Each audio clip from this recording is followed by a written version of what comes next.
চাঁদাবাজি নিয়ে লাইভ করার পরে সাংবাদিককে কুপিয়ে ও গলা কেটে হত্যা করেছে দুর্বৃত্তরা। ঘটনার সময় একটি চায়ের দোকানে বসেছিলেন ওই সাংবাদিক। বৃহস্পতিবার রাত 8:45টার দিকে গাজীপুরের চান্দনা চৌরাস্তার মসজিদ মার্কেটের সামনে এ ঘটনা ঘটে। নিহত মোহাম্মদ আসাদুজ্জামান তুহিন দৈনিক প্রতিদিনের কাগজ পত্রিকার গাজীপুরের স্টাফ রিপোর্টার হিসেবে কর্মরত ছিলেন। তিনি ময়মনসিংহের ফুলবাড়িয়া থানার ভাটিপাড়া গ্রামের হাসান জামালের ছেলে। তুহিন পরিবার নিয়ে চান্দনা চৌরাস্তা এলাকায় বসবাস করতেন। চান্দনা চৌরাস্তা এলাকায় ফুটপাত ও দোকানপাট থেকে চাঁদাবাজি নিয়ে বৃহস্পতিবার বিকেলে তুহিন ফেসবুকে লাইভ করেন বলে জানা গেছে। এরপর রাত 8টার দিকে নিজ ফেসবুকে একটি ভিডিও পোস্ট করে লিখেন, যেমন খুশি তেমন রাস্তা পার হওয়ার দৃশ্য গাজীপুর চৌরাস্তা। এরপর তিনি মসজিদ মার্কেটের সামনে একটি চায়ের দোকানে বসে চা পান করছিলেন।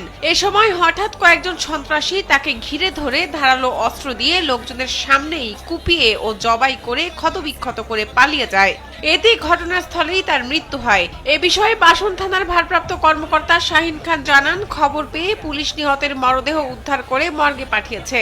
কি কারণে এ খুনের ঘটনা ঘটেছে তা জানার চেষ্টা চলছে।